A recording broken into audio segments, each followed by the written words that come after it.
Dear Esther, the gulls do not land here anymore. I've noticed that this year they seem to shun the place. Maybe it's the depletion of the fishing stock driving them away. Perhaps it's me.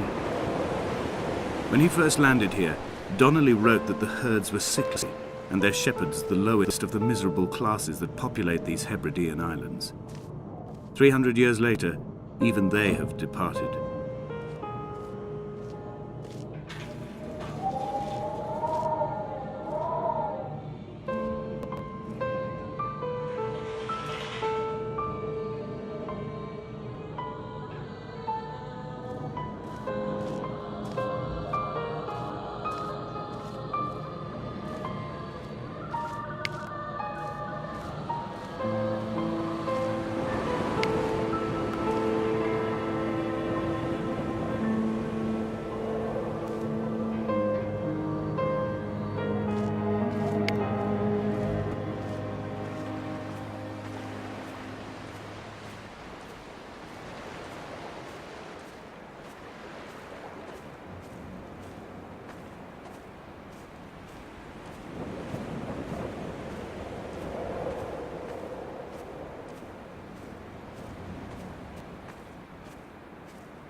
Donnelly reported the legend of the hermit, a holy man who sought solitude in its most pure form. Allegedly, he rode here from the mainland in a boat without a bottom, so all the creatures of the sea could rise at night to converse with him. How disappointed he must have been with their chatter. Perhaps now, when all that haunts the ocean is the rubbish dumped from the tankers, he'd find more peace. They say he threw his arms wide in a valley on the south side, and the cliff opened up to provide him shelter. They say he died of fever 116 years later. The shepherds left gifts for him at the mouth of the cave, but Donnelly records they never claimed to have seen him. I have visited the cave and I have left my gifts, but like them, I appear to be an unworthy subject of his solitude.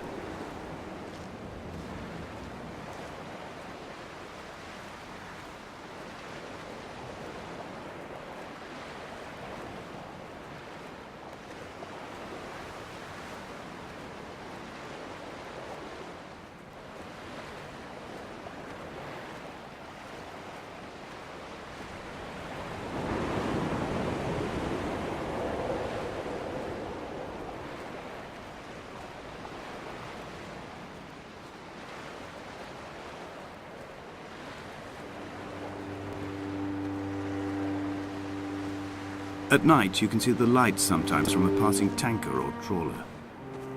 From up on the cliffs, they are mundane. But down here, they fugue into ambiguity. For instance, I cannot readily tell if they belong above or below the waves. The distinction now seems banal. Why not everything and all at once? There's nothing better to do here than indulge in contradictions whilst waiting for the fabric of life to unravel.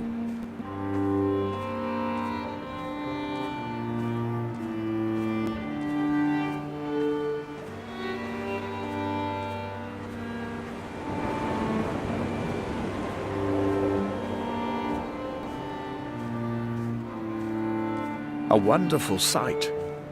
The moon cresting the junction between the cliff path and the stone circle. It cast a shadow of the ridge across the beach, all the world as if you had signed your name in untidy handwriting.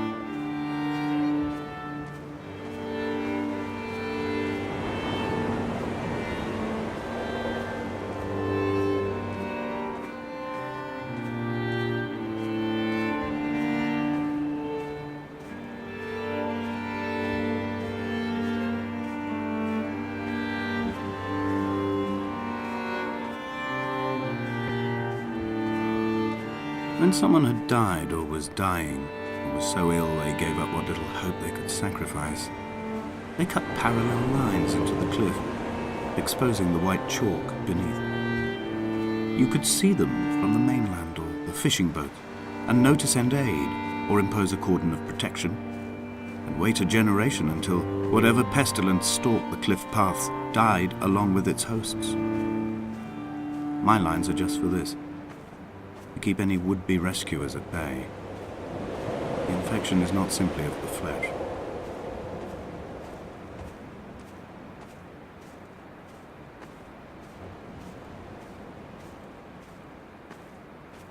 We are not like Lot's wife, you and I. We feel no particular need to turn back. There's nothing to be seen if we did. No tired old man parting the cliffs with his arms. No gifts or Bibles laid out on the sand for the taking.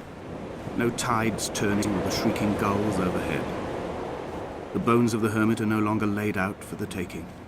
I have stolen them away to the guts of this island, where the passages all run to black, and where we can light each other's faces by their strange luminescence.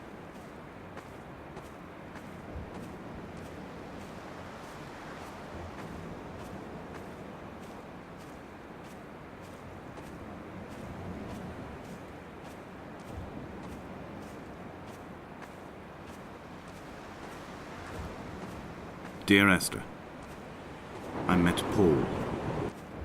I made my own little pilgrimage. My Damascus, a small semi-detached on the outskirts of Wolverhampton. We drank coffee in his kitchen and tried to connect to one another.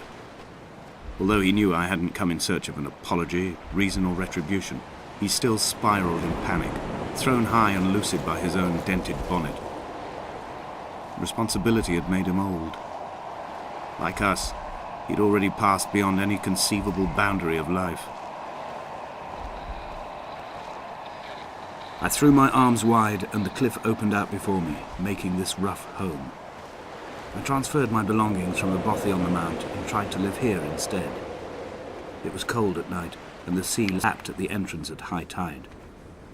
To climb the peak, I must first venture even deeper into the veins of the island, where the signals are blocked altogether. Only then will I understand them, when I stand on the summit and they flow into me, uncorrupted.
I dreamt I stood at the center of the sun, and the solar radiation cooked my heart from the inside.